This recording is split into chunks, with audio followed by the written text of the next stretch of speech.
Kita mulai pertemuan kita hari ini ya. Selamat sore teman-teman semua. Kita bersyukur bahwa kita boleh bersama-sama kembali berkumpul untuk belajar firman Tuhan. Hari ini kita mau membaca dan mempelajari satu bagian yang sudah sering, ya. Saya rasa bagian ini sudah sering kita baca, atau minimal kita pernah membaca dan membahasnya satu kali. Ya, tidak apa, firman Tuhan itu kaya, dan firman itu selalu mengingatkan kita walaupun sudah sering kita baca. Namun sebelum kita memulai, mari kita berdoa terlebih dahulu. Mari kita berdoa. Bapa kami yang di surga, terima kasih untuk sore ini kami boleh berkumpul, Tuhan. Terima kasih untuk teknologi yang boleh menyatukan kami, menjadi sarana bagi kami untuk belajar kehendak-Mu. Tuhan, Engkau yang menginginkan kami belajar firman-Mu. Karena itu Tuhan tolong kami agar kami boleh mengerti. Kami serahkan ke dalam tangan-Mu Tuhan, mohon beri kami hikmat, Roh Kudus-Mu yang berkarya. Dalam nama Tuhan Yesus kami berdoa. Amin. Ya. Seperti tadi dikatakan, hari ini kita mau belajar bagian dari Matius pasal yang ke-13 ayat 1 sampai 9. Lalu kita akan langsung loncat ke 18 sampai 23. Kenapa demikian?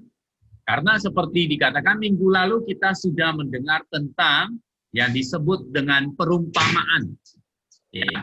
Nah, Matius pasal 13 ayat 1 sampai 9 itu adalah perumpamaan yang diceritakan oleh Tuhan Yesus. Dan 18 sampai 23 itu merupakan penjelasan yang Tuhan Yesus berikan kepada murid-muridnya. Oke, untuk memulainya, mari kita membaca terlebih dahulu bagian firman Tuhan ini. Ya. Semua sediakan Alkitab. Oke. Kalau udah, saya akan membacakannya untuk kita. Matius pasal yang ke-13. Kita akan membaca ayat yang pertama.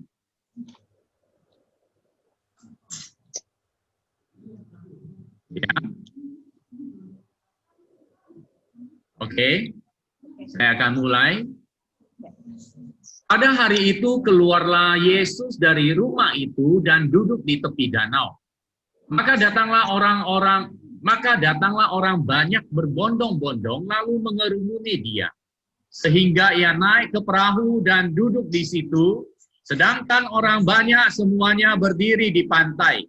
Dan ia mengucapkan banyak hal dalam perumpamaan kepada mereka.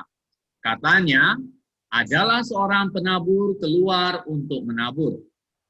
Pada waktu ia menabur, sebagian benih itu jatuh di pinggir jalan, lalu datanglah burung dan memakannya sampai habis. Sebagian jatuh di tanah yang berbatu-batu, yang tidak banyak tanahnya. Lalu benih itu pun segera tumbuh karena tanahnya tipis.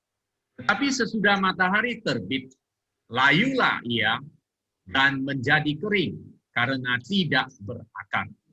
Sebagian lagi jatuh di tanah semak duri, lalu makin besarlah semak itu dan menghimpitnya sampai mati. Dan sebagian jatuh di tanah yang baik, lalu berbuah. Ada yang 100 kali lipat, ada yang 60 kali lipat, ada yang 30 kali lipat. Siapa bertelinga, hendaklah ia mendengar. Kita lanjutkan ayat 18. Karena itu, dengarlah arti perumpamaan penabur itu. Pada setiap orang yang mendengarkan firman tentang kerajaan sorga, tetapi tidak mengertinya, datanglah si jahat dan merampas yang ditaburkan dalam hati orang itu. Itulah benih yang ditaburkan di pinggir jalan. Benih yang ditaburkan di tanah yang berbatu-batu, ialah orang yang mendengar firman itu dan segera menerimanya dengan gembira. Tetapi ia tidak berakar dan tahan sebentar saja. Apabila datang penindasan dan penganiayaan karena firman itu, orang itu pun segera murtad. Yang ditaburkan di tengah semak duri itu ialah orang yang mendengar firman itu, lalu kekhawatiran dunia ini dan tipu daya kekayaan menghimpit firman itu sehingga tidak berbuah. Yang ditaburkan di tanah yang baik ialah orang yang mendengar firman itu dan mengerti, dan karena itu ia berbuah. Ada yang 100 kali lipat, ada yang 60 kali lipat, ada yang 30 kali lipat. Demikian bacaan firman Tuhan pada hari ini. Kalau kita memperhatikan, maka ini seperti dikatakan merupakan sebuah babak yang baru. Bagian ini dimulai dengan pada hari itu. Hari itu kapan? Tidak jelas ya. Ingat, Matius menuliskan Injilnya itu bukan berdasarkan kronologis, urutan-urutan waktu. Tetapi Matius menuliskan urutan Injilnya berdasarkan tema-tema atau topik-topik. Ya, sebelumnya Matius menuliskan tentang pengajarannya di atas bukit, ya, berdasarkan topik. Jadi bagian ini dimulai pada hari itu. Ya, hari itu menunjukkan suatu hari di mana Yesus keluar dari rumah itu dan duduk di tepi danau. Pada saat itu dikatakan, datanglah orang banyak berbondong-bondong lalu mengerumuni dia. Sehingga ia naik ke perahu dan duduk di situ. Sedangkan orang banyak semuanya berdiri di pantai. Tuhan Yesus ini dikatakan merupakan seorang yang sangat peka, dan dia bisa melihat posisi mana yang paling baik untuk mengajar. Jadi boleh dikatakan pada saat itu tentu mereka di tepi danau. Lalu kalau untuk berada di tepi danau, maka posisinya harus benar-benar tepat sehingga Tuhan Yesus bisa mengajar dengan baik. Seperti yang kita ketahui, bahwa yang ikut Tuhan Yesus itu sangat banyak. Ya, sehingga Tuhan Yesus supaya bisa didengar oleh orang banyak, maka Tuhan Yesus harus mencari posisi yang cukup baik. Kalau kita perhatikan di tepi pantai, ya, tepi pantai, tepi danau, lalu posisi ketika Tuhan Yesus naik ke atas perahu, boleh dikatakan itu tempat yang agak tinggi, bukan? Ya, ketika dia agak tinggi, maka orang-orang yang ada di tepi danau itu, di tepi pantai dikatakan bisa melihat Tuhan Yesus. Dan demikian juga mereka itu bisa memperhatikan. Ketika orang yang ada di tempat tinggi, maka suaranya itu pasti akan lebih terdengar dan lebih tersebar.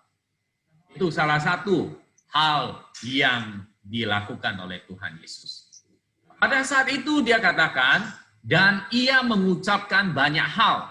Berarti bukan bagian ini saja, tetapi banyak pengajaran yang dilakukan oleh Tuhan Yesus pada saat tersebut. Ya, dikatakan dalam perumpamaan kepada mereka, katanya, adalah seorang penabur keluar untuk menabur.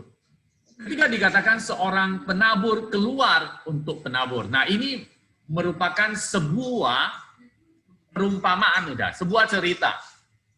Misalnya, umumnya kalau kita katakan ya, seperti kita umumnya kita katakan, kalau kita bercerita, maka kita akan memulai dengan pada zaman dahulu kala. Betul ya? Ya, hiduplah dan lain sebagainya.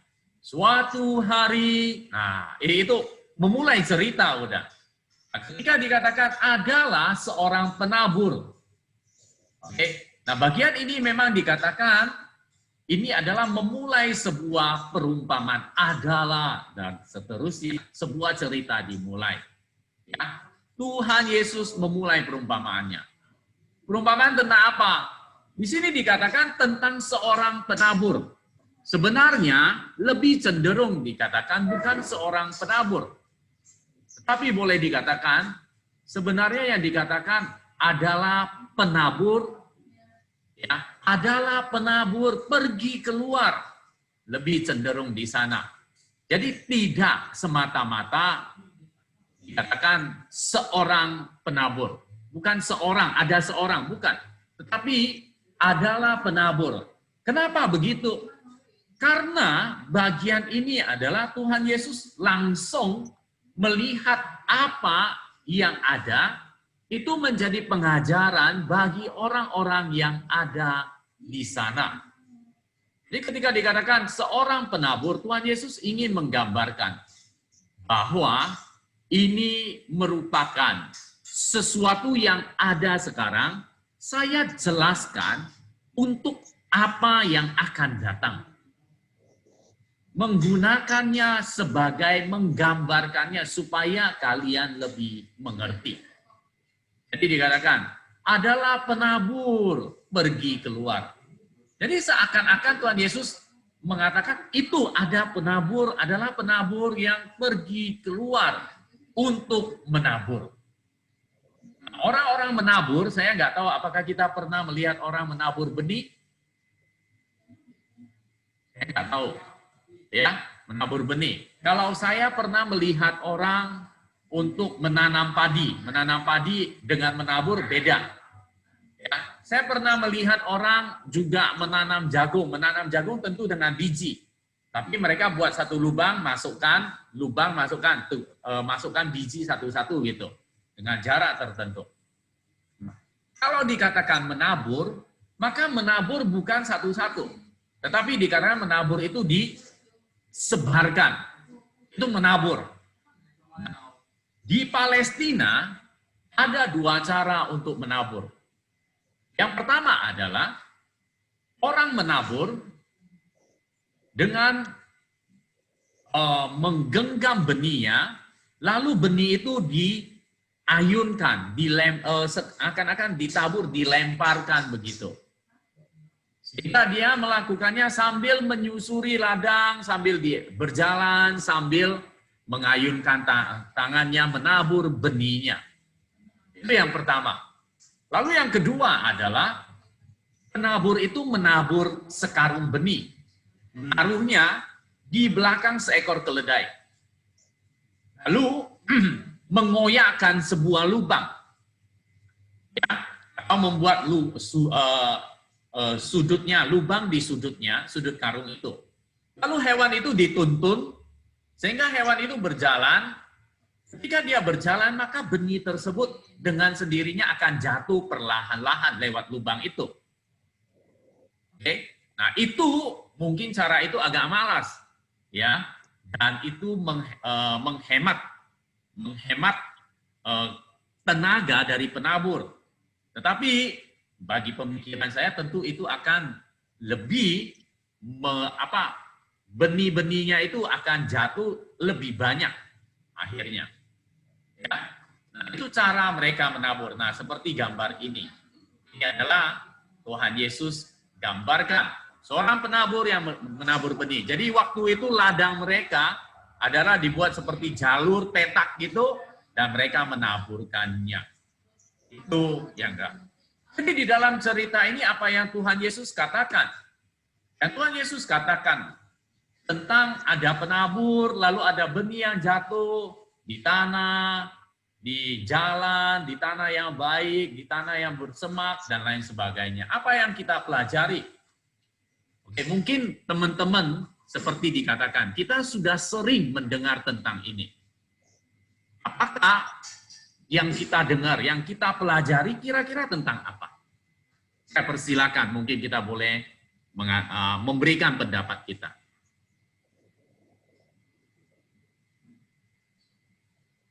Ayo.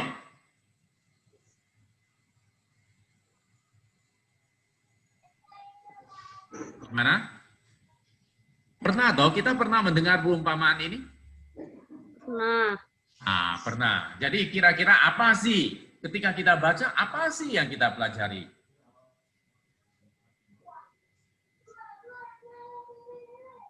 Kita belajar tentang bahwasanya benih itu kalau menurut saya ya itu merupakan perumpamaan dari firman Tuhan, di mana Tuhan itu jadi intinya kalau kayak semak duri terus ladang yang berbatu itu diibaratkan hati manusia. Nah, bila hati manusia itu terbuka dan mau menerima firman Tuhan dan menerapkannya dalam kehidupan sehari-hari, itu diumpamakan sebagai itu tadi yang jatuh di tanah yang subur. Sedangkan kalau yang di berbatu-batu ya orang yang ya seperti itulah. Itu sih yang saya dapat dari penjelasan PA di bagian ini. Baik ya, terima kasih Anas. Mungkin yang lainnya Bu Rizkila atau Pak Agus mau memberikan masukan? Ya, seperti saya tadi bilang, saya kadang kan sering ya memang cuma yang jadi kepikiran saya kan saya juga sering baca firman, dengar firman, tapi kan itu kadang nggak bertahan lama. Itulah apakah ini termasuk seperti itu, seperti perumpamaan ini atau maksudnya justru saya belum terlalu mengerti. Jadi kadang baca firman, kadang paling jangankan sehari gitu kan sudah hilang gitu loh. Maksudnya apakah itu berarti firman itu jatuh di pinggir jalan gitu, jadi cuma lewat doang atau maksudnya seperti itu atau gimana gitu. Oke. Berarti lebih cenderung ada perumpamaan ini untuk kita yang mendengar ya. Ya. Betul ya? Oke, mungkin Pak Agus ada masukan?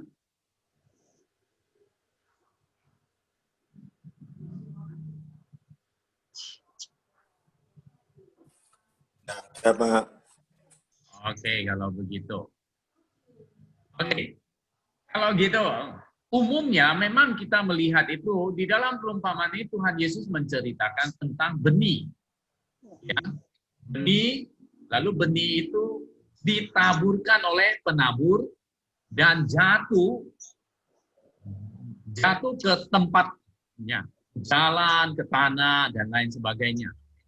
Jadi umumnya kita belajar adalah pertama adalah tempat jatuhnya benih tersebut. Betul ya? Ya. Tetapi jarang sekali kita mempelajari, membahas tentang bagaimana dengan si penabur. Ya. Oke, benih itu pasti kita tahu adalah firman Tuhan. Tempat benih yang jatuh itu adalah orang yang mendengar, bukan pendengarnya, kan? Hati dari pendengarnya. Lalu penabur itu siapa? Allah. Oke. Allah boleh atau kita katakan pemberita firman Tuhan.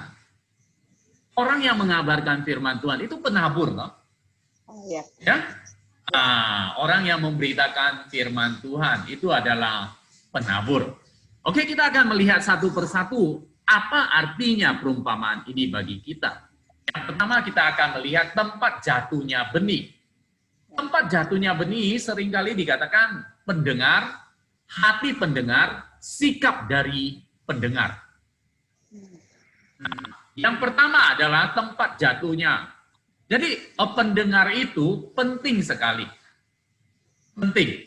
Ada orang yang mengatakan begini, keberhasilan sebuah lelucon tidak terletak pada lidah pencerita, melainkan pada telinga si pendengar. Bisa mengerti tentang hal ini? Bisa nangkap maksudnya? Jadi kalau misalnya sebuah cerita lucu, ya, cerita lucu itu menjadi lucu atau tidak, memang yang bercerita itu mempunyai peran. Tetapi yang lebih berperan adalah orang telinga yang mendengar. Kadang-kadang kalau misalnya yang mendengar itu lagi bad mood lah, lagi tidak mau menerima, cerita seberapa lucu pun itu tidak bisa menarik. Saya kemarin sempat melihat di YouTube, saya nggak tahu Bapak Ibu pernah dengar nama Rihanna? Rihanna yang apa ini? Rihanna The Secret ya? Ya, yang pernah. buat sulap itu, yang buat sulap yang rambutnya panjang itu bawa boneka, wajahnya serem gitu. Ya. Dia itu waktu itu diwawancarai oleh ini Vincent dan Desta. Vincent dan Desta itu boleh dikatakan mereka membawa acara apa ya, saya lupa acaranya. Tapi dua orang ini kocak. Mereka berusaha untuk membuat sesuatu jadi santai, humor, lucu gitu. Tetapi Diana itu sama sekali nggak bergemi. Tetap dia tidak ada sense of humornya. Tidak tawa, tidak senyum, dan lain sebagainya. Nah, padahal mereka udah lucu, tapi nggak ada pengaruh. Nah, itu maksudnya.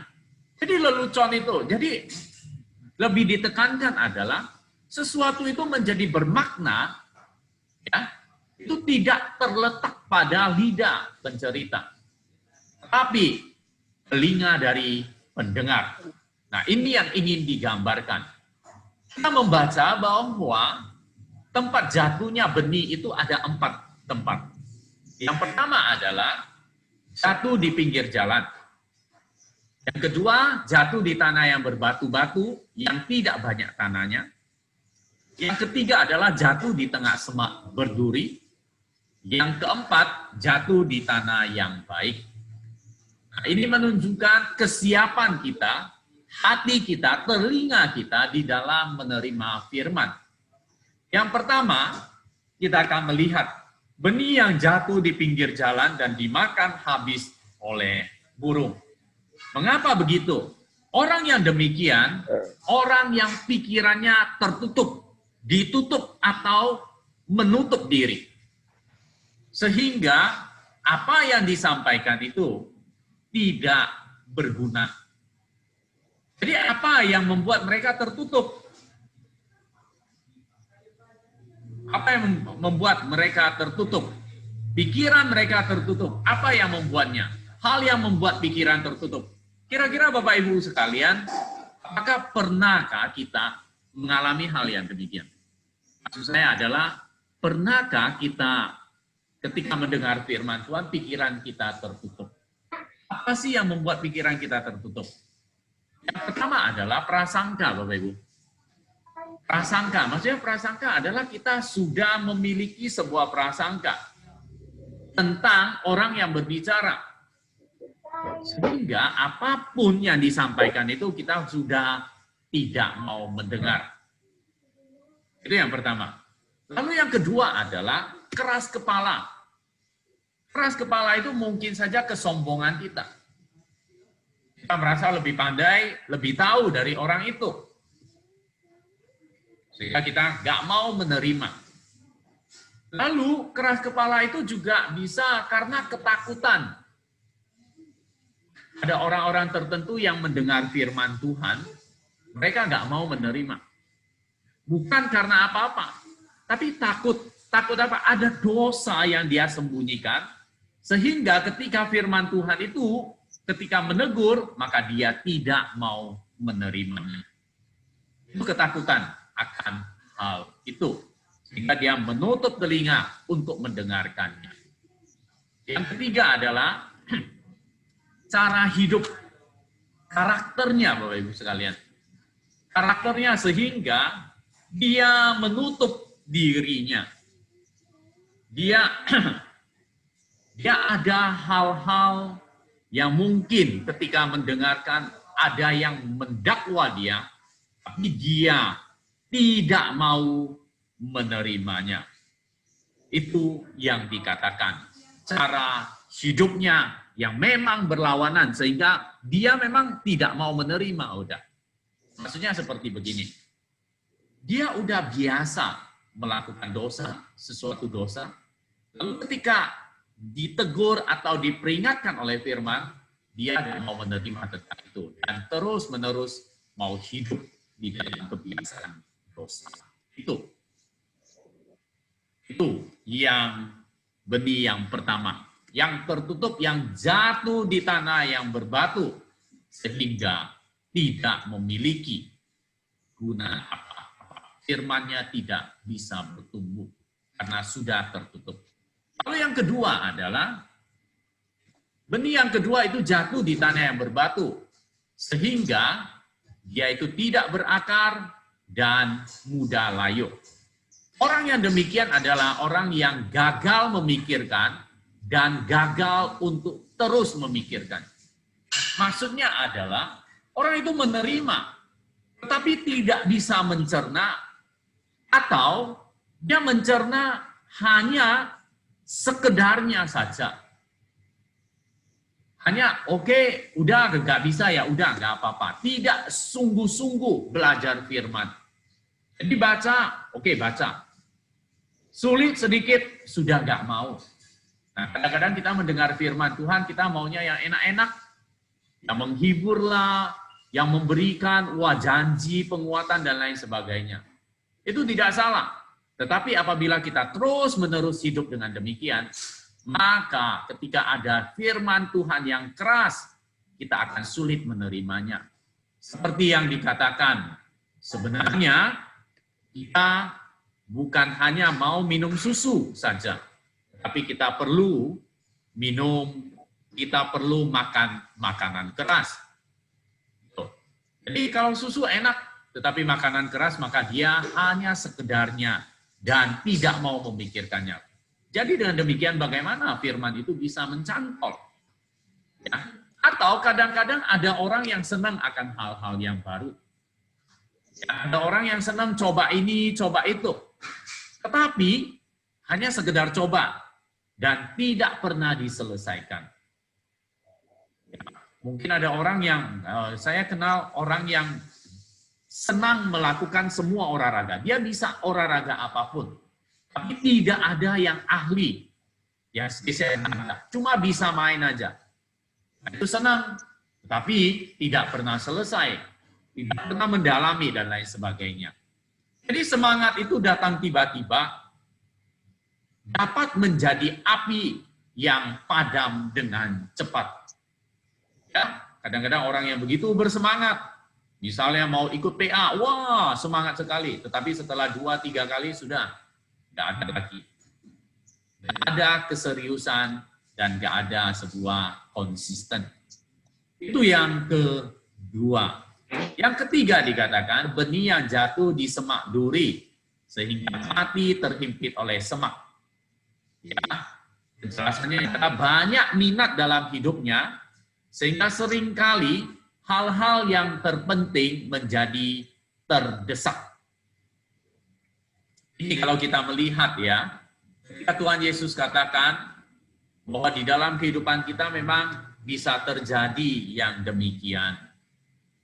Ya, kita harus akui hidup kita ini semakin hari semakin sibuk.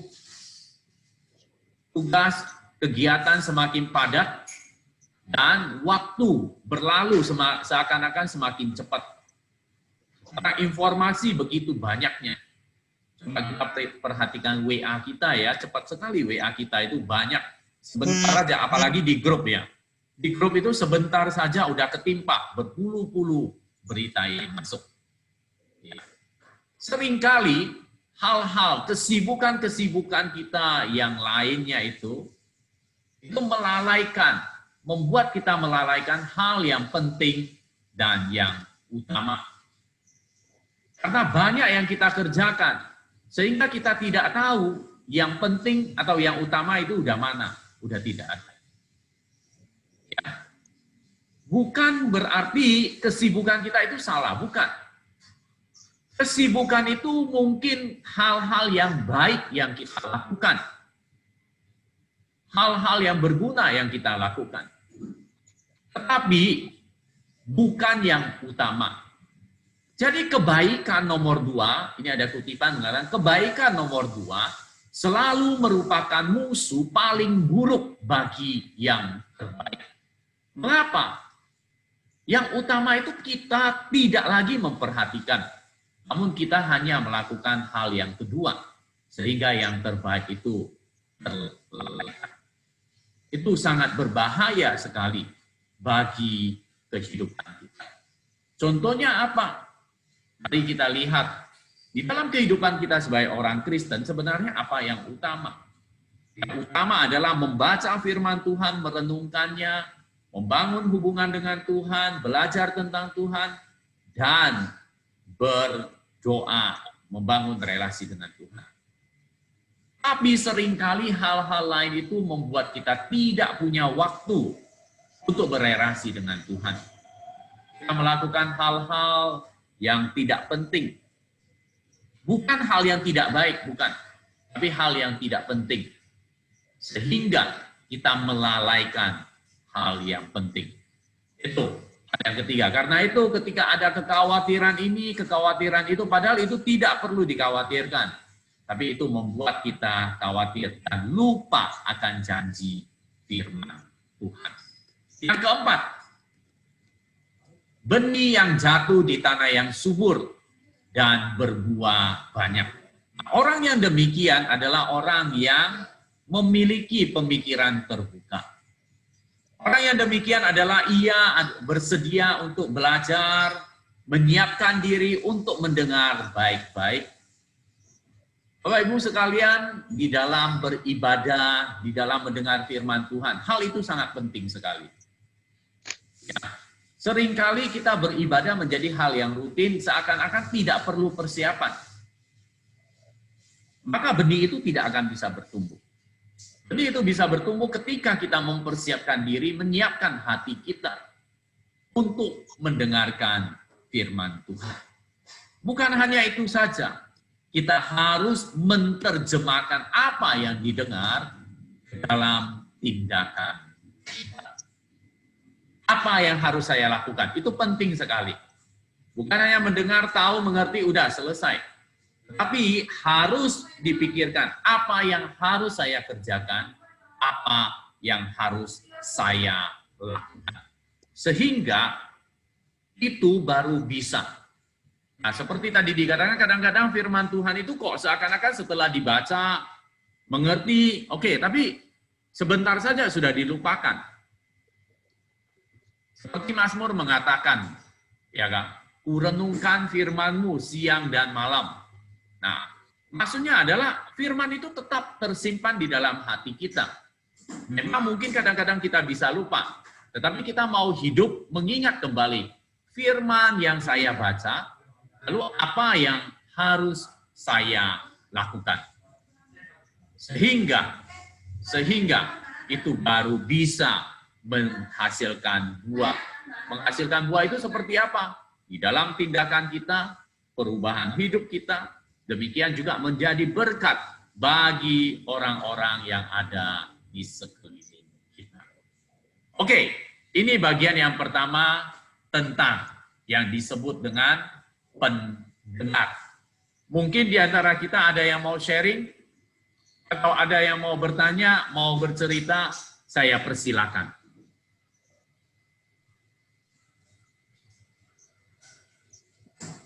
Ada? Mau tanya ya, Muse. Ya.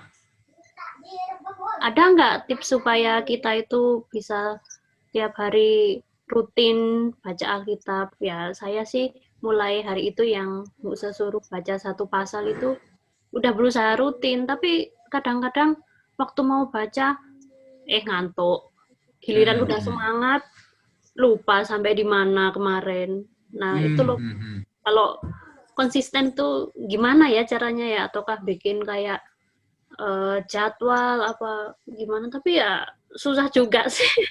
Oke. Iya. Memang sebenarnya bagus, memang pertanyaan yang bagus ya. Memang seringkali itu yang menjadi masalah. Harus diakui, banyak orang Kristen mengalami hal yang sama.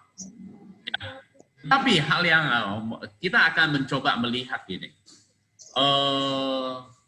Agnes punya kesenangan apa? Fitness? Saya, sukaan saya cuma masak sama nge-gym. Oh, nge-gym ya. Nah, ketika nge-gym, itu 1 minggu berapa? Berapa kali? Kali.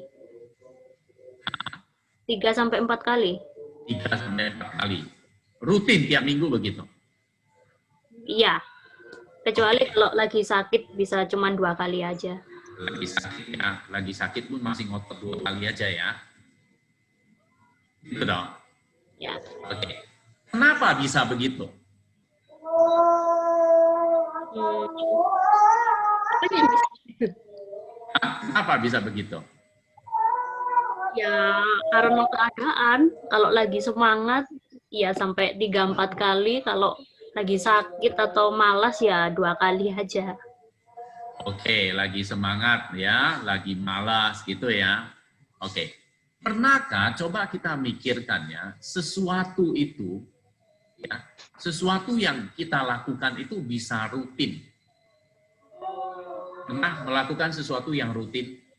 Maksudnya terus menerus dilakukan. Ada, kerja. Oke. Mengapa kok kerja rutin ya? Ya, karena kalau nggak rutin nanti dapat sanksi, nggak gajian dong. Sanksi, udah itu nggak gajian, oke? Ya ada yang mendorong. Tentu saja hal itu terjadi karena melihat hal itu penting. Pertama, melihat hal itu penting, lalu disediakan khusus untuk hal itu. Seperti kalau kita katakan kerja, maka nggak ada yang bisa mengganggu. Saya kerja jam berapa sampai jam berapa, nggak ada hal yang bisa mengganggu. Kecuali yang sangat-sangat urgent sekali. Betul ya? Nah, sama, ketika kita mengatakan tentang membaca firman Tuhan, belajar firman Tuhan, maka kita juga harus menempatkan itu menjadi hal yang penting. Nah, kalau hal yang penting, maka kita harus harus menjadwalkannya. Jadi bukan sebagai hal yang sampingan. Contoh ya, bagi orang yang senang film Korea, ya, misalnya film seri gitu ya, maka dia udah tahu jam film itu ditayangkan jam berapa. Lalu pada saat sebelum jam tersebut, dia udah, walaupun ada kerjaan apapun, dia mau berusaha menyelesaikannya dulu, atau kalau belum selesai, maka dia akan tinggal, dia akan duduk di depan TV untuk nonton film itu. Oke, betul loh. Nah, Ya. ketika kita katakan kita memang tahu firman Tuhan itu penting, maka kita juga perlu melakukan hal yang demikian. Yaitu, kita harus menjadwalkannya. Jadi nggak bisa dikatakan saya ada waktu, saya baru baca. Enggak. Tapi jadwal itu adalah jadwal hubungan saya dengan Tuhan. Dia harus ditentukan. Mau pagi kayak siang, malam, oke. Tetapi waktu itu adalah waktu yang spesial. Ya. Jangan pas ada waktu aja saya baca firman Tuhan. Oh, ini nggak bisa. Ya, kita harus mengatur itu. Nah, dengan begitu, maka kita bisa ada waktu. Nah, kalau bisa disediakan tempat yang khusus. Jadi tempat yang khusus yang tidak diganggu oleh orang lain. Waktu yang khusus, tempat yang khusus. Jadi itu merupakan waktu benar-benar saya bertemu dengan Tuhan. Lalu baca gak bisa terburu-buru. Gak bisa. Ya, baca firman Tuhan, kalau bisa saya harus menyediakan, mungkin setengah jam gitu. Oke, baca berapa banyak? Oke, baca. Jangan terburu, baca, ulangi. Apa yang Tuhan katakan? Ya, kita belajar. Ngerti nggak? Nggak ngerti, ulangi, baca lagi. Itu yang harus dilakukan. Itu kira-kira saran saya. Mungkin teman-teman yang lain punya saran, pengalaman-pengalaman, saya persilakan.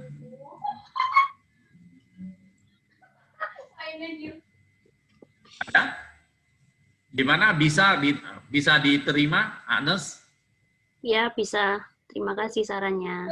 Oke, berjuang ya. Terima kasih ya. Mungkin teman-teman kita juga bisa mempunyai hal yang sama. Tapi kita harus tahu, komitmen itu penting. Ya, ini utama, jadi bukan waktu sampingan. Harus, jam ini saya akan baca firman Tuhan, ada yang lainnya. Saya akan menyiapkan diri, menyiapkan hati. Ya, oke. Ada yang mau bertanya atau ada yang mau tambahkan, saya persilakan. Mau bertanya, Pak. Ya, silakan Pak Agus. Kalau tadi dikatakan masalah kita menyiapkan waktu yang spesial, berarti kan ada katakanlah kedisiplinan dalam hal ini. Iya. Tapi terkadang katakanlah kita tidak mungkin bisa melakukannya, Pak. Seperti apa yang saya alami, saya tidak bisa membaca persis katakanlah pagi, harus selalu pagi. Oke. Cuman ya tetap sih setiap harinya tetap baca. Tapi maksudnya tidak bisa pagi selalu pagi di jam yang sama, tidak bisa. Ya berarti kan saya nggak bisa disiplin di sana, Pak. Secara katakanlah menjalankan idealisnya seperti itu kan tidak bisa, Pak. Oke. Oh ya, saya nggak tahu dengan pasti keadaan dari Pak Agus. Ya. Tapi mungkin pertanyaannya begini, Pak Agus. Apakah setiap misalnya ya, umumnya Pak Agus tidur di rumah atau tidak?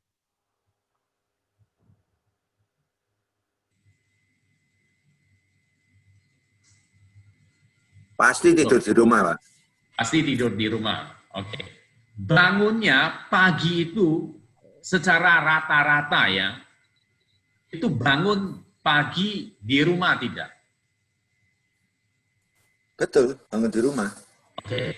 Nah, kalau begitu, maka saya rasa bisa dicari waktu ketika saya bangun di rumah, ya, bangun di rumah secara rutin, secara umum setiap harinya. Itu kira-kira kapan? Ya, tentu saja di dalam kehidupan kita ada capek dan lain sebagainya. Pasti ada. Kadang-kadang jangankan pekerjaan seperti Pak Agus, itu sangat sekali harus keluar kota dan lain sebagainya, bisa kecapean itu. Ya, kita sendiri yang memiliki jadwal yang rutin saja kita bisa merasa capek. Tapi ketika kita merasa capek, ya, malas itu muncul, maka itu adalah peperangan dengan apakah saya mau mengikuti jadwal dan komitmen saya, atau saya mau terus di dalam mungkin hari ini ya kasih diskon dulu dan lain sebagainya. Ya, maksud saya gitu. Jadi itu ya saya nggak tahu secara persis ya tentang Pak Agus. Tapi ketika saya mencoba begitu untuk mengatur waktu itu. Oke, ada teman saya, dia bilang dia itu selalu harus jam 12 itu baru bisa baca. Ya. Dia bilang ya kadang-kadang ngantuk. Tetapi enggak apa-apa. Masalah kamu adalah kamu komitmen udah di sana, maka kamu usahakan memenuhi akan apa yang dikomitmenkan. Bisa sempurna enggak? Belum tentu sempurna. Ya, belum tentu. Tetapi saya punya komitmen itu. Ketika saya ada kegiatan, maka saya tidak bisa melakukannya. Tetapi ketika saya tidak ada kegiatan dan saya punya waktu itu, maka saya harus melakukannya. Nah, sehingga itu bisa tertata. Umumnya apabila kita tidak memiliki waktu yang tertata, umumnya itu kita akan mengalami bolong dan lain sebagainya. Lebih cenderung itu. Ya. Atau kalau tidak akan ada kesan terburu-buru jadinya. Kalau tidak, maka akan menjadi kesan menjadi kewajiban. Tapi itu tentu saja tidak semua orang begitu. Masing-masing punya pengalaman beda. Tapi secara umum begitu. Kenapa sih kalau kita mengatakan orang-orang ya agama lain mereka punya waktu yang tetap? Ya, apapun juga, kerja apapun juga, maka dihentikan dulu untuk melakukan itu. Jadi saya rasa kita bukannya sakit gitu, ya, bukan. Tapi kita juga perlu memiliki waktu untuk itu. Oke. Ya, pergumulan kita masing-masing beda. Masing-masing beda. Apalagi ada orang yang, maksudnya kadang-kadang masuk pagi, ada yang sip-sipan gitu, ya loh, sip-sipan itu, dia pasti akan agak kacau gitu. Tapi ya pergumulannya adalah coba dia harus cari waktu untuk membacanya. Nah, itu adalah benar-benar pergumulan pribadi masing-masing. Ya, pergumulan pribadi masing-masing. Itu kira-kira Pak Agus, ya semoga itu bisa membantu atau menolong gitu. Ya. Terima kasih, Pak. Sama-sama. Ya. Oke, ini udah 50 ya. Jadi ini saya akan teruskan ini. Lalu itu tadi untuk yang mendengar, hati kita, sikap kita. Ketika mendengar firman Tuhan, jangan sampai pikiran kita menutup pikiran kita, jangan. Jangan sampai kita hanya istilahnya panas-panas tai ayam gitu. Enggak. Atau kita ini khawatir terlalu banyak yang kita kerjakan, sehingga yang penting itu tidak kita lakukan. Kita harus menjadi benih yang baik. Mendengarkan, bersedia belajar, menyiapkan diri, dan mau melakukannya. Oke, lalu bagian yang kedua adalah penabur. Penabur itu siapa? Yang memberitakan Injil, yang mengajar. Ya. Bagi murid-murid Tuhan Yesus, boleh dikatakan Tuhan Yesus adalah segala-galanya bagi mereka. Tuhan Yesus adalah guru yang bijak dan lebih hebat dari semuanya. Tetapi harus diakui, secara manusia, maka Tuhan Yesus itu dianggap kurang berhasil. Mengapa? Karena tempat-tempat ibadah, ketika dia mengajar, maka orang-orang selalu menolak. Pemimpin-pemimpin agama selalu mengecam dia dan ingin menghancurkannya. Lalu memang orang yang mengikutinya banyak. Tetapi yang sungguh-sungguh mau berubah, itu boleh dikatakan sedikit. Orang yang mau melihat mujizat, mau merasakan mujizat itu banyak. Tetapi yang sungguh-sungguh mau ikut Tuhan Yesus itu sedikit. Sehingga ketika murid-murid melihat itu, tentu saja mereka itu mengalami kekecewaan. Tapi melalui cerita ini, Tuhan Yesus ingin mengajarkan kepada murid-muridnya. Tugas kamu adalah menjadi penabur, menceritakan kabar baik. Lalu bagaimana dengan keadaan ini? Kita akan disiksa, lalu orang-orang akan menghancurkan kita. Mungkin ketika melakukan mujizat, banyak yang mau ikut mendengar, tetapi nggak mau komitmen. Di dalam bagian ini dikatakan ada pengharapan. Apa yang menjadi pengharapan? Yaitu panen itu pasti datang. Panen itu pasti datang. Menabur benih, oke, tapi pasti ada masanya benih itu bertumbuh dan harus dipanen. Memang harus diakui, kita tidak tahu kapan benih itu panen. Kita tidak tahu.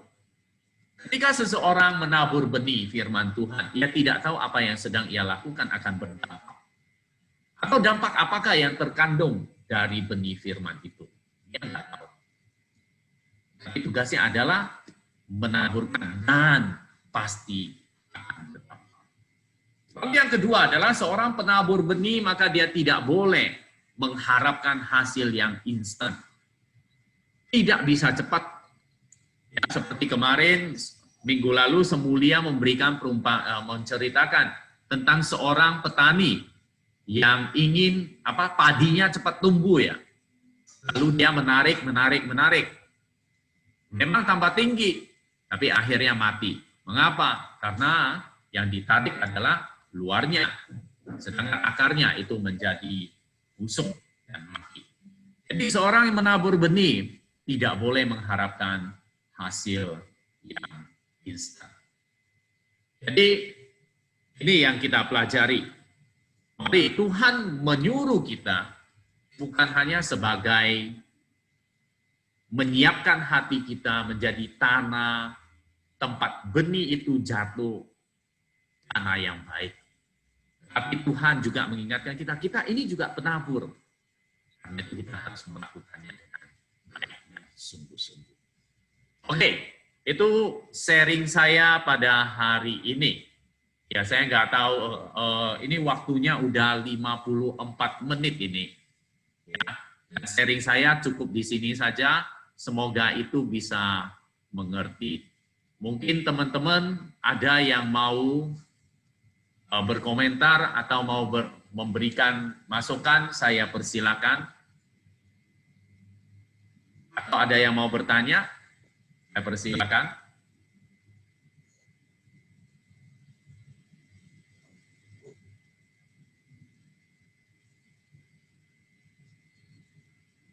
Oke, kalau memang tidak ada, ya, karena diburu oleh waktu, jadi kita akan cepat menyelesaikan ini. Ya, oke, diharapkan teman-teman minggu depan, kalau bisa kita tepat waktu jam 6 mulainya. Ya, jadi jam 6 kurang 5, kurang 10, kita mulai masuk, lalu kita ngobrol-ngobrol dulu. Nanti setelah itu, baru kita akan bersama-sama, jam 6 tepat kita akan mulai. Oke, dimohon kerjasamanya. Ya, Bapak Ibu. Terima kasih. Semoga apa yang saya bagikan itu boleh bermanfaat. Dan mari kita memulai sebuah kebiasaan untuk terus belajar firman Tuhan. Iblis tidak pernah akan berdiam diri. Dia akan membuat kita mungkin akan mengganggu kita, mungkin juga akan memberi kesibukan-kesibukan kita. Tetapi mari kita utamakan ini yang paling utama, sehingga saya mau membuat waktu yang khusus untuk membaca firman Tuhan. Oke, kita akan masuk di tempat sekutuan doa, kita akan menyelesaikan kita. Mari kita berdoa terlebih dahulu. Bapa kami yang di surga, terima kasih dengan apa yang Tuhan Yesus ajarkan.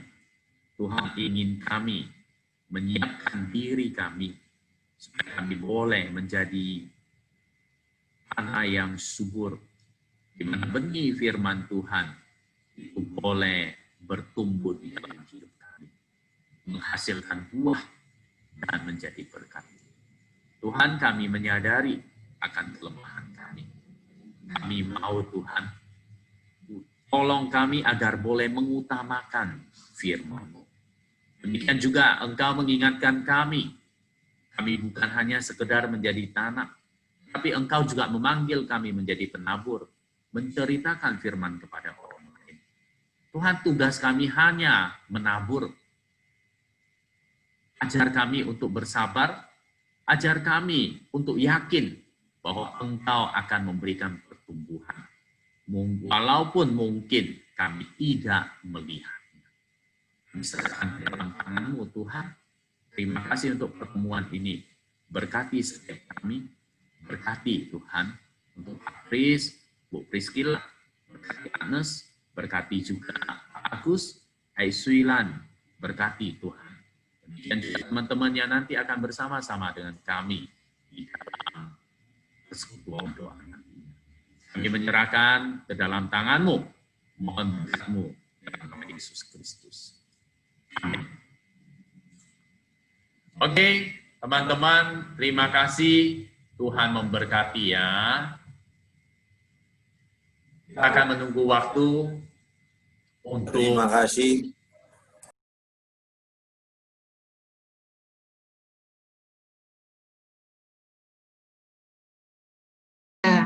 Yang ke-38 di dalam masa pandemi COVID-19, kita merayakan dengan sederhana. Biarlah kita mendoakan gereja kita GKA Immanuel, ya. Atau sebelum kita masuk dalam doa-doa dan pujian, apakah ada teman-teman di sini yang mau ada pokok doa yang mau didoakan gitu?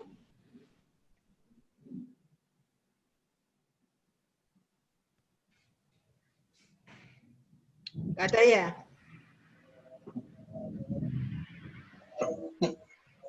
Ya, kita mulai masuk ibadah ya, doa malam. Kalau memang tidak ada, kita akan masuk ke dalam saat teduh. Kita tundukkan kepala, kita berdoa. Tuhan, kami memohon penyertaan Tuhan di dalam doa malam kami. Tuhan pimpin ibadah doa kami malam ini dari awal sampai akhirnya. Biarlah semuanya untuk kemuliaan Tuhan, dan di dalam doa kami melihat dan mengalami akan penyataan Tuhan di dalam hidup kami. Di dalam nama Yesus kami berdoa. Amin. Amin. Yuk teman-teman, kita menyanyikan lagu Allah itu baik.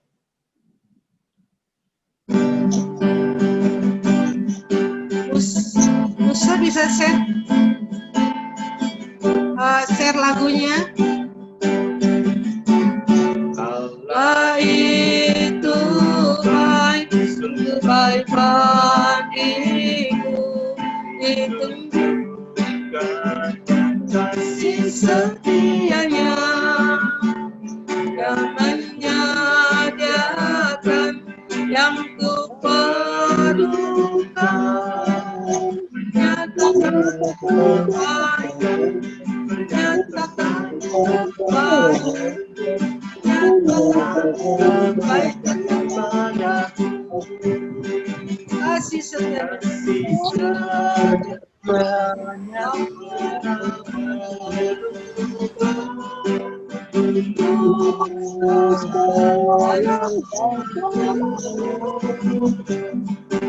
ajarlah kuasa dan karunia Yesusku luar biasa. Sekali lagi kita nyanyikan Allah itu baik, itu baik, sungguh baik bagiku, ditunjukkan kasih setia dan menyediakan yang ku perlukan, menyatakan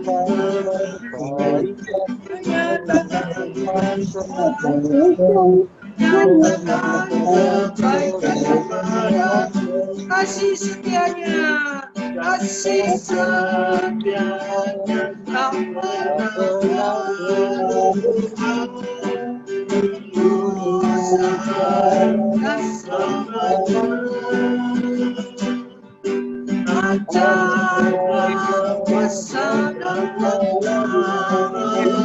katakan Yesusku luar biasa, Yesusku luar biasa, Yesusku luar biasa, Yesusku luar biasa. Kita baca firman Tuhan yang terambil di dalam Mazmur 108 ayat yang ke-4 sampai ke-6. Aku mau bersyukur kepadamu di antara bangsa-bangsa ya Tuhan, dan aku mau menyanyikan bagimu di antara suku-suku bangsa, sebab kasih-Mu besar mengatasi langit dan setiamu sampai ke awan-awan. Tinggikanlah dirimu mengatasi langit, ya Allah, dan biarlah kemuliaan-Mu mengatasi seluruh bumi. Kita masuk di dalam doa, teman-teman. Kita mengakui dulu dosa-dosa kita di hadapan Tuhan, karena sadar sebelum kita meminta, memohon doa-doa kita di hadapan Tuhan, kita selesaikan dulu dosa-dosa kita di hadapan Tuhan. Mari kita berdoa. Bapa, kami mohon ampun segala dosa dan kesalahan kami, karena kami sadar bahwa di dalam hidup kami 1 jam, 1 detik pun, 1 hari kami ada kesalahan dan ada pelanggaran di hadapan Tuhan. Karena itu sebelum kami memohon doa-doa kami mau menyelesaikan dosa-dosa, kesalahan kami, pelanggaran kami. Ampunilah dosa-dosa kami. Dalam nama Yesus kami berdoa. Amin. Teman-teman, setelah kita mengalami pengampunan dari Tuhan, mari kita kembali bersyukur, kita berterima kasih kepada Tuhan. Kita ada 3 hal berdoa, ya. Sekaligus saja kita berdoa. Yang pertama, kita bersyukur kepada Tuhan kalau kita menjadi keluarga Tuhan di GKA Immanuel. Ya, kita bersyukur ya, kita bisa berkenalan, bisa berteman, bisa menjadi saudara seiman, menjadi keluarga di GKA Immanuel. Sehingga kita dapat juga bersama-sama beribadah dan juga bersama-sama melayani Tuhan. Yang kedua, kita bersyukur kepada Tuhan untuk GKA Immanuel yang sudah berusia 38 saat ini. Lumayan ya, usia 38 tuh berarti pemuda yang gagah gitu ya. Ganteng kali ya. Nah, kita bersyukur untuk gereja kita yang usianya 38 yang sudah dewasa. Kita mensyukuri untuk anugerah Tuhan, untuk karya Allah.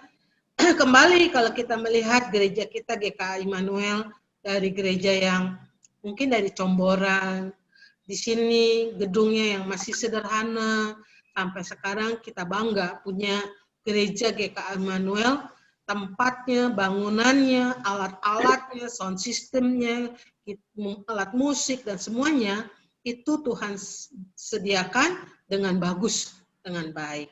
Itu karena karya Allah dan anugerah, dan juga Tuhan menyelamatkan dan mengumpulkan kita di sini menjadi keluarga. Yang ketiga, kita bersyukur kepada Tuhan untuk pemeliharaan. Dan Tuhan sudah memenuhi segala fisik dan rohani kepada GKA Immanuel. Artinya maksudnya begini, tadi saya sudah katakan kebutuhan secara finansial, kebutuhan pembangunan yang kita bisa lihat sendiri, yang begitu megah, yang bagus. Kita juga bersyukur untuk kerohanian bagi jemaat, bagi anggota, para aktivis, para yang datang ke gereja ini, merasakan ada satu pertumbuhan, ada jiwa-jiwa yang baru, yang dapat bersama-sama kita mengenal dan mengasihi Tuhan dan melayani Tuhan. Nah, teman-teman, mari 3 hal ini kita berdoa bersama. Kita doa yuk, kita buka suara baik di rumah, meskipun kita ada di rumah masing-masing, kita doakan syukur kita, terima kasih kita kepada Tuhan untuk gereja kita. Mari kita berdoa. Bapa di dalam surga, kami berdoa buat gereja kami, GKA Immanuel. Kami bersyukur, kami berterima kasih. Yang pertama, kalau kami ada bersama di satu keluarga di gereja GKA Immanuel. Kami bisa berkumpul, bisa mengenal, bisa hidup bersama, menjadi saudara seiman, menjadi satu keluarga Tuhan yang ada di GKA Immanuel untuk saling mengasihi, yang bersama-sama beribadah dan bersama-sama melayani Tuhan. Kami juga bersyukur Tuhan, berterima kasih untuk karya Tuhan dan anugerah Tuhan buat gereja kami GKA Immanuel. Kami bisa melihat betapa dengan usia 38 tahun gereja kami itu semuanya tidak semata-mata kekuatan manusia atau karena kami, tapi karena Tuhan yang membuat gereja kami bisa bangga, gereja kami masih tetap ada dan bisa kami bersama dan hidup di dalam satu keluarga Tuhan di GKA Immanuel, dan juga bersyukur untuk Tuhan sudah memenuhi kebutuhan-kebutuhan baik secara fisik, secara pembangunan. Kalau kami menengok ke belakang, GKA Immanuel dari gereja yang kecil, dari gereja yang dari gereja Comboran sampai menempati tanah dan membangun rumah Tuhan di tempat ini, itu pun diawali dengan pembangunan yang sederhana. Namun kami bisa melihat saat ini Tuhan memenuhi segala kebutuhan, baik secara pembangunan fisik dan juga di dalam segala kebutuhan-kebutuhan yang lain, alat musik, sampai gedung yang megah, yang bagus, yang kami bisa banggakan. Dan kami juga bersyukur, berterima kasih untuk kerohanian kepada kami, yang kami bisa dapat bertumbuh, bisa bersama-sama mengenal Tuhan, mengasihi Tuhan, dan juga kami boleh melihat ada jiwa-jiwa yang baru yang ada di sini bisa berkumpul bersama, mengenal Tuhan, mengasihi Tuhan. Kami bersyukur dan kami berterima kasih untuk semuanya. Terima kasih Bapak, terima kasih untuk semua yang Tuhan berikan kepada gereja kami, GKA Immanuel. Di dalam nama Yesus kami berdoa. Amin. Selanjutnya, sebelum kita berdoa untuk mendoakan gereja kita yang kita cintai, kita nyanyikan Lingkupiku.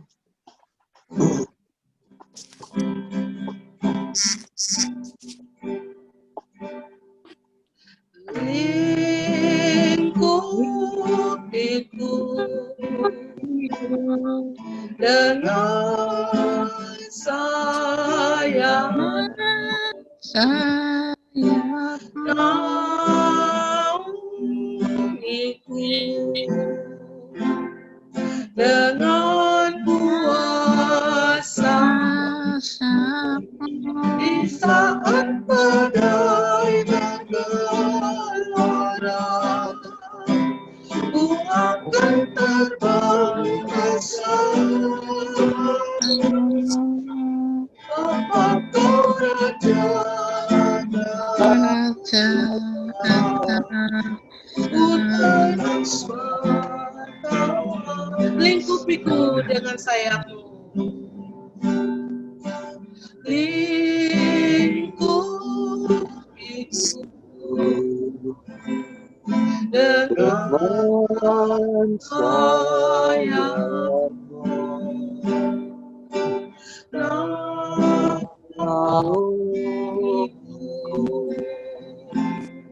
dengan kuasa di saat badai bergelora, ku akan terbang bersamamu. Bapa kau Raja atas kuasa, ku tenang sebab kau Allah, ku tenang sebab kau Allahku, ku tenang sebab kau Allahku. Selanjutnya kita masuk ke dalam doa buat gereja kita. Yang pertama dan yang kedua kita doakan dua pokok doa ini buat minggu depan. Minggu ini maksudnya, tanggal 20 September di ibadah umum, salah ketik tuh ada A-nya kelebihan. Di ibadah umum pagi, kita akan memperingati HUT ke-38 GKI Immanuel yang dipimpin firman Tuhan oleh Pendeta Hasan Sutanto dan liturgosnya Pendeta Ince dan tim musik, tim band, dan semua rekaman ini menjadi berkat. Dan majelis yang bertugas, ada acara yang sederhana peniupan kue ulang tahun, dan acara itu bisa jadi berkat bagi jemaat.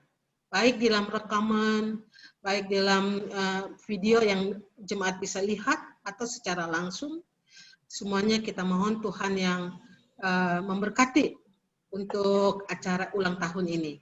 Yang kedua, kita berdoa buat masa depan gereja kita. Kiranya pelayanan di gereja kita semakin baik, semakin terarah, dan juga bertambah secara kualitas dan juga secara kuantitas jumlah. Kita ingin ada penambahan secara kualitas rohani, kuantitas juga untuk ke depan. Mari teman-teman, saudara, kita berdoa untuk dua hal ini. Mari kita berdoa.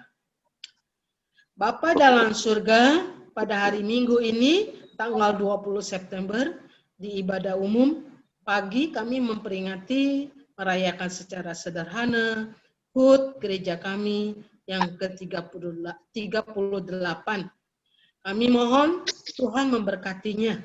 Baik firman Tuhan yang disampaikan oleh hamba-Mu, Pendeta Hasan Sutanto, maupun juga melalui puji-pujian yang kami nyanyikan, yang dipimpin liturgos oleh Pendeta Ingce, dan juga tim band, tim musik, dan semua, termasuk majelis di dalam mereka yang melayani, bisa berjalan dengan baik, dan jemaat yang menyaksikan secara online, dan juga ada yang menyaksikan secara onsite, bisa menjadikan berkat bagi semua jemaat, dan jemaat juga bisa mengambil bagian di dalam HUT 38 GK Immanuel untuk mendukung, untuk kemajuan, untuk kebutuhan gereja kami.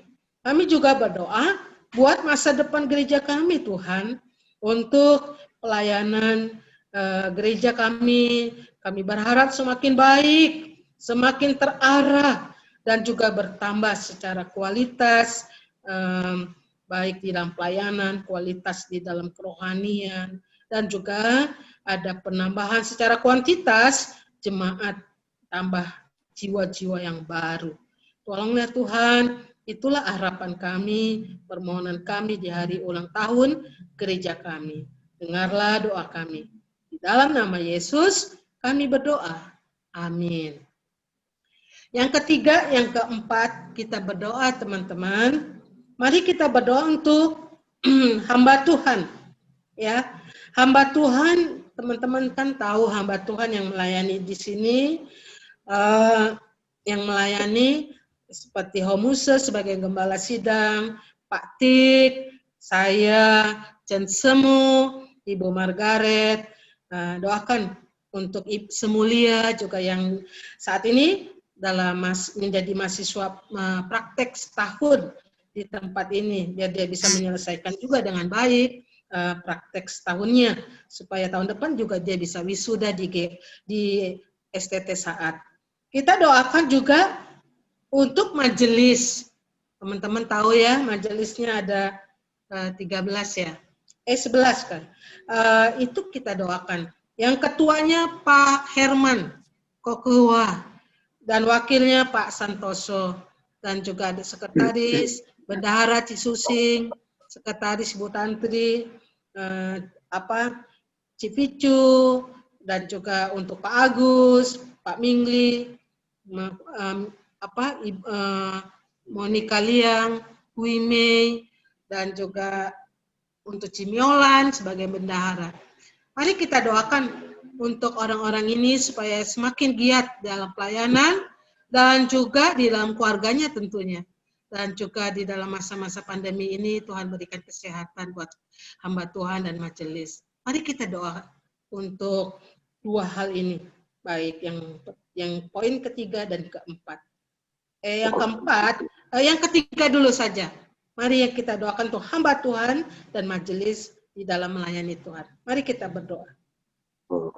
Bapa dalam surga, kami berdoa untuk hamba Tuhan dan majelis agar setia dan sehati di dalam melayani Tuhan.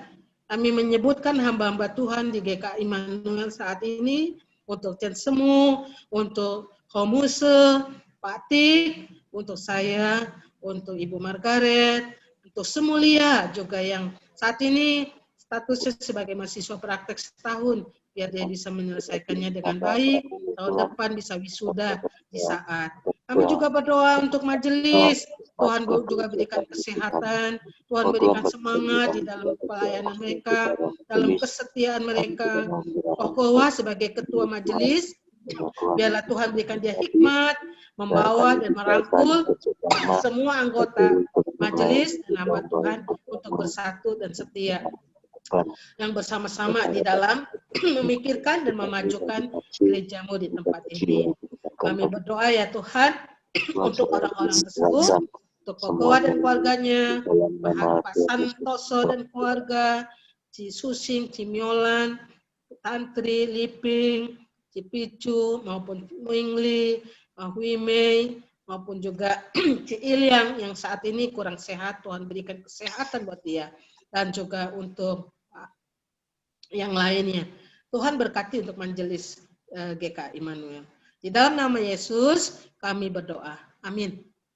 Kita berdoa untuk yang keempat, saudara-saudara, bagi jemaat agar terus bertumbuh dewasa dan semakin mengenal dan memuliakan Tuhan. Yang kelima, kita berdoa untuk pembimbing, pengurus, dan anggota setiap komisi agar diberi kesehatan dan pertumbuhan imannya dan kesetiaannya di dalam melayani Tuhan. Mari kita berdoa untuk dua hal ini. Mari kita berdoa. Bapa yang dalam surga, kami juga berdoa untuk jemaat agar mereka juga bertumbuh terus dan dewasa di dalam Tuhan, semakin mengenal, makin mengasihi Tuhan, makin memuliakan Tuhan di dalam hidupnya, di dalam keluarganya, di dalam pekerjaannya. Kami juga berdoa untuk pembimbing, pengurus, dan anggota setiap komisi yang ada di tempat ini, baik komisi anak, komisi remaja pemuda, komisi wanita, komisi lansia, paduan suara, dan Tuhan biarlah Engkau berikan mereka kesehatan, pertumbuhan iman, dan kesetiaan untuk terus mereka setia melayani Tuhan di GKA Immanuel. Kami memerlukan mereka juga menjadi SDM, menjadi pelayan-pelayan Tuhan yang setia dan memberikan yang terbaik pada Engkau. Dengarlah doa kami. Di dalam nama Yesus kami berdoa. Amin. Sebelum kita berdoa, teman-teman kita menyanyikan Allah kuasa melakukan segala perkara. Allah kuasa melakukan segala perkara. Allahku maha kuasa. Dia ciptakan seisi dunia, aduh salah masa. Allahku maha kuasa. Katakan Allah kuasa melakukan segala perkara. Kuasa melakukan segala perkara. Allahku maha kuasa. Dia ciptakan seisi dunia, aduh salah masa. Allahku maha kuasa. Selanjutnya, saudara, kita berdoa untuk poin yang ke-6 dan ke-7. Berdoa untuk perubahan dalam kegiatan gereja kita yang saat ini perubahan di dalam masa pandemi yang dulunya tatap muka, sekarang kita online, kita nggak bertemu, hanya di rumah masing-masing. Karena melalui keadaan ini tetap memberikan dampak yang positif bagi kerohanian jemaat. Kita berdoa juga untuk penginjilan dan misi gereja yang berdampak bagi masyarakat dan jemaat. Dalam penginjilan dan misi mungkin kita memperhatikan bagi mereka-mereka yang membutuhkan, baik di dalam pembagian sembako ataupun membantu di dalam kebutuhan-kebutuhan mereka yang kesulitan dalam biaya sekolah ataupun sebagainya. Itu pun menjadi satu pelayanan penginjilan dan misi, dan juga di dalam pelayanan yang lain untuk program-program misi dan penginjilan bisa menjadi dampak bagi masyarakat dan jemaat. Mari kita berdoa. Bapa yang dalam surga, kami juga berdoa untuk di dalam perubahan kegiatan gereja kami di masa pandemi COVID-19. Ini dapat memberikan dampak yang positif bagi kerohanian jemaat. Meskipun di dalam kami di rumah masing-masing mengikuti kegiatan itu secara online, itu memberikan positif dan makin kedekatan jemaat dengan Tuhan semakin dekat, semakin mengenal dengan Tuhan, semakin berharap, semakin terus bertumbuh kerohanian mereka. Kami juga berdoa untuk penginjilan dan misi gereja di dalam masa pandemi COVID-19 ini bisa berdampak bagi masyarakat dan jemaat. Khususnya Tuhan, kami berdoa untuk jemaat-jemaat yang di dalam kesusahan dan kesulitan, baik di dalam pekerjaan mereka, baik di dalam kebutuhan ekonomi, kesulitan di dalam biaya sekolah, ataupun di dalam makan dan minum yang mereka mungkin ada yang menemukan kesukaran. Tuhan tolong, biarlah Engkau memperhatikan, mempeduli, memenuhi kebutuhan mereka, dan biarlah melalui perhatian, kepedulian dari gereja menjadikan satu misi penginjilan dan melakukan misi Tuhan kepada mereka. Tuhan, dengarlah doa kami. Di dalam nama Yesus kami berdoa. Amin. Teman-teman, mari kita berdoa untuk yang ke-8. Ini doa yang bait yang pertama, yang ke-8 ini adalah untuk yang lemah tubuh, yang sedang pergumulan hidup. Mungkin teman-teman tahu barangkali ada teman yang sakit, yang lemah tubuh. Mari kita doain ya, atau keluarga teman-teman. Doakan, ada yang mungkin sedang bergumul hidup mereka, dalam mungkin pemuda mencari teman hidup, ada yang mencari pekerjaan. Tuhan berikan yang terbaik, Tuhan memberikan kesembuhan, Tuhan memberikan jalan keluar untuk kesusahan dan pergumulan mereka di dalam kelemahan mereka. Mari kita berdoa secara khusus untuk poin yang ke-8 ini. Mari kita berdoa. Bapa di dalam surga, kami juga berdoa bagi yang lemah tubuh. Kami berdoa juga ingat untuk usia Indah yang dalam keadaan yang lemah, yang rentan di dalam masa pandemi COVID-19 ini, 19. Dan juga kami berdoa untuk teman-teman kami, keluarga kami yang di dalam menghadapi satu pergumulan hidup mereka, kesulitan di dalam pekerjaan, ataupun ada kesusahan di dalam usaha yang saat ini ekonomi yang begitu lemah, yang belum terpulihkan, memberikan dampak buat usaha juga agak terhambat. Tuhan, tolong Engkau turut campur tangan, Engkau memberkati anak-anak-Mu, jemaat-Mu. Engkau sembuhkan mereka yang sakit, yang lemah tubuh. Tuhan memberikan jalan keluar bagi mereka yang mengalami pergumulan hidup.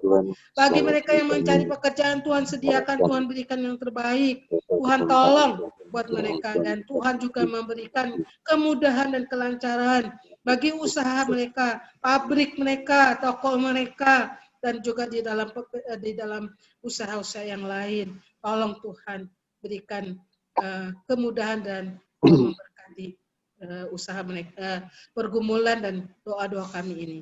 Dengarlah doa kami, di dalam nama Yesus kami berdoa. Amin. Yang terakhir, yang ke-9, mari teman-teman kita berdoa untuk tim hamba Tuhan dan majelis sedang membuat program gereja di tahun 2021. Gerejaku adalah keluargaku, dan ini kita doakan juga untuk penyusunan tata laksana GKI Immanuel, supaya gereja kita memiliki tata laksana, tata gereja yang bisa mengatur, bisa membuat gereja kita lebih terarah. Mari kita doakan untuk pokok poin yang ke-9 ini. Tuhan, kami juga berdoa buat tim hamba Tuhan dan majelis yang sedang membuat program gereja di tahun 2021 tahun depan. Tuhan menolong, biarlah semuanya bisa Tuhan tuntun, sehingga program-program itu mengena dan mendarat dan menjadi berkat bagi jemaat. Kami juga berdoa untuk penyusunan tata laksana GKI Immanuel, biarlah itu juga bisa kami bisa memiliki tata laksana GKI Immanuel yang membuat dengan adanya tata laksana bisa gereja ini bisa berjalan lebih rapi dan lebih terarah. Tuhan tolonglah, kami memohon Tuhan mendengar doa-doa kami ini. program gereja tahun depan, bahwa keluargaku, gerejaku dan keluargaku itu sungguh-sungguh mengenal di dalam gereja, di dalam keluarga-keluarga, dan di dalam jemaat. Dengarlah doa kami. Di dalam nama Yesus kami berdoa. Amin. Saudara, sebelum kita berdoa untuk secara khusus buat keluarga yang sedang berduka, kita nyanyikan sekali lagi, lingkupiku dengan sayapmu.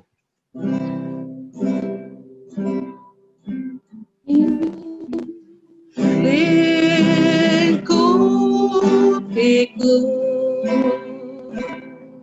dengan sayapmu,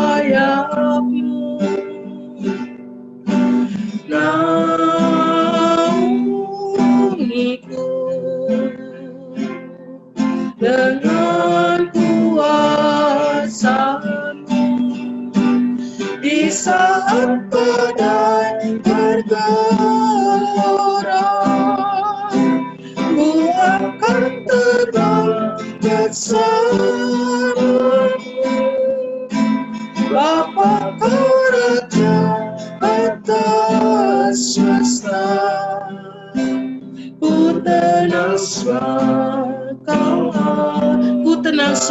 Allahku. Ku tenang sebab Kau Allahku.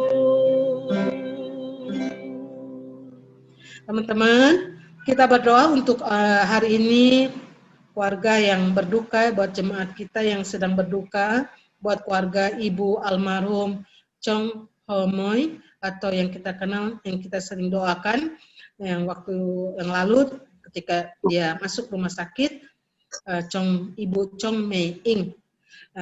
Tuhan sudah memanggil dia, dan saat ini keluarga dalam keadaan duka, kita doakan untuk Tuhan memberikan penghiburan, dan juga untuk ibadah pemberangkatan besok dan dikremasi di Batu.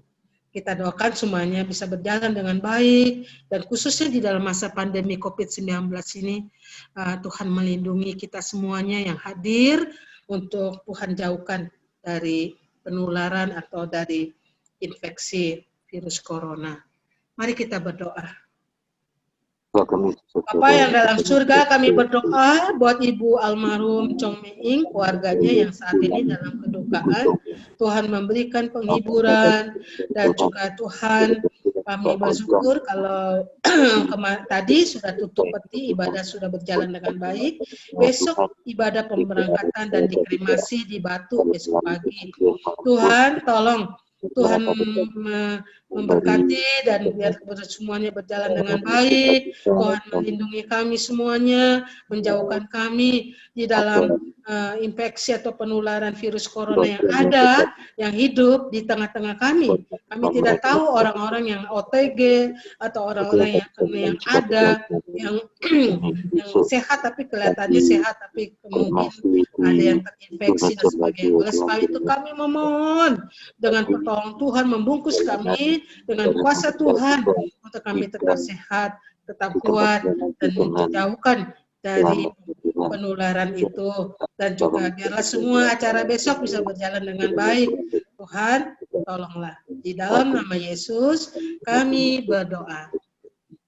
Saya memberikan waktu untuk 2 menit untuk saudara berdoa secara pribadi. Berdoalah pribadi, doa pribadi untuk saudara mau berdoa, memohon pada Tuhan, pergumulanmu pribadi, katakan di hadapan Tuhan secara pribadi. Berdoalah.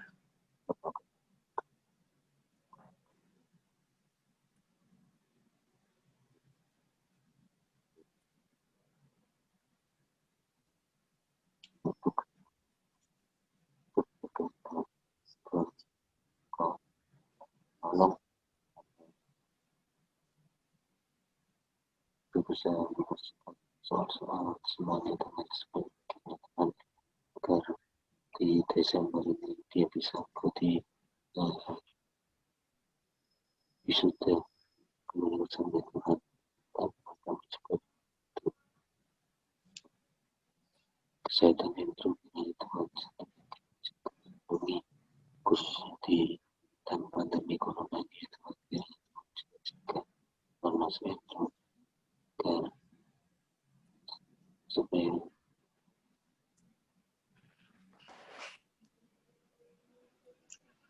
Bapa dalam surga, dengarlah doa-doa pribadi teman anak-anakmu ini yang mengungkapkan secara pribadi doa mereka.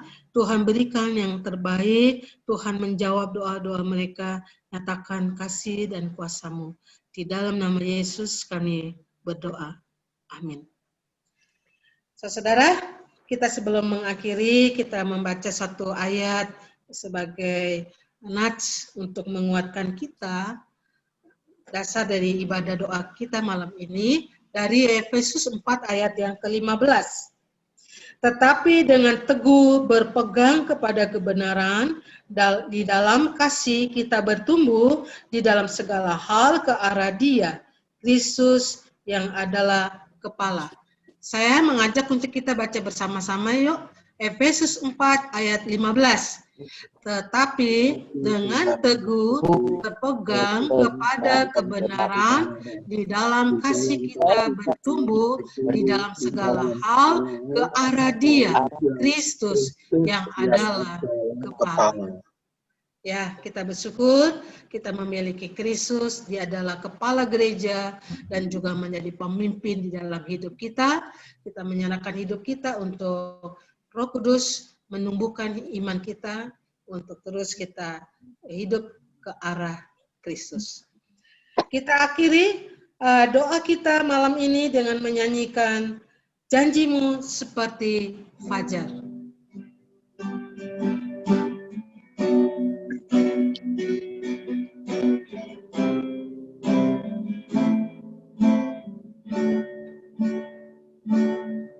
Ketika ku hadapi kehidupan ini, jalan mana harus ku pilih?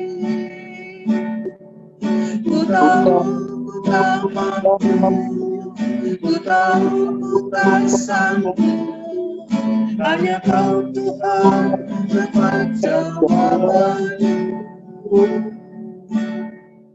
Aku pun tahu ku tak pernah sendiri, sebab Engkau Allah yang menggendongku. Tanganmu menopangku, cintamu memuaskanku, Kau mengangkatku ke tempat yang tinggi. Janjimu seperti fajar, janjimu seperti fajar bagi hari yang tiada bertempat bersinar. Cintamu seperti sungai yang berlari, dan ku tahu ada kasih. Janjimu seperti fajar, janjimu seperti fajar bagi hari yang tiada bertempat bersinar.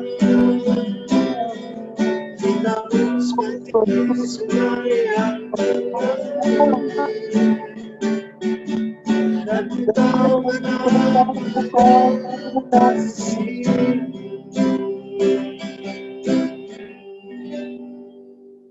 Biarlah lagu ini mengingatkan buat kita teman-teman bahwa kita tidak sendiri, ada Tuhan bersama kita. Kita tahu betapa kasih Tuhan yang menyertai di dalam setiap langkah kita, di dalam kehidupan kita. Kita akhiri doa malam kita ini dengan kita menutupnya dengan doa Bapa kami, kita mengucapkannya bersama-sama. Bapa kami yang di surga, dikuduskanlah namamu, datanglah kerajaanmu, hadilah kehendakmu di surga. Berikanlah kami hari ini makanan kami yang secukupnya, dan ampuni akan kesalahan kami, seperti kami juga mengampuni orang yang bersalah kepada kami, dan janganlah membawa kami ke dalam pencobaan, tetapi lepaskanlah kami dari yang jahat, karena Engkaulah yang punya kerajaan dan kuasa dan kemuliaan sampai selama-lamanya. Amin. Terima kasih untuk doa malam ini. Selesai. Tuhan memberkati. Terima kasih Lau Selicu. Sama-sama. Terima kasih teman-teman semuanya. Terima kasih. Terima kasih. Apa perlu foto musuh? Foto ya. Ayo kita buka kamera kita, foto-foto dulu. Ayo. Foto-foto. Oke, halo Amo, apa? Halo. Ya, udah semua? Udah. Pesannya udah lengkap? Udah. Ya, bentar. Clement mana Clement? Si Susing gelap, si Susing harus terang itu. Gelap. Wajahnya. Nah, gitu dong. Sama aja. Ah, Oke? Nah, Nah, 1, 2, 3. alah. Oke, sip. Terima kasih Pak. Thank you semuanya. Tuhan memberkati Terima ya kasih. semuanya. Oke, Pak sama-sama, Yusuf. Tuhan berkati. Terima kasih. Itu Juanto. Promosi. Sama-sama. Susi, Dadah. Patis, dadah. Aiswila, Popo kungkung. Anas, dadah. Amit ya. Amin. Yo, dadah Dadah. semuanya. Dadah semuanya. Dadah.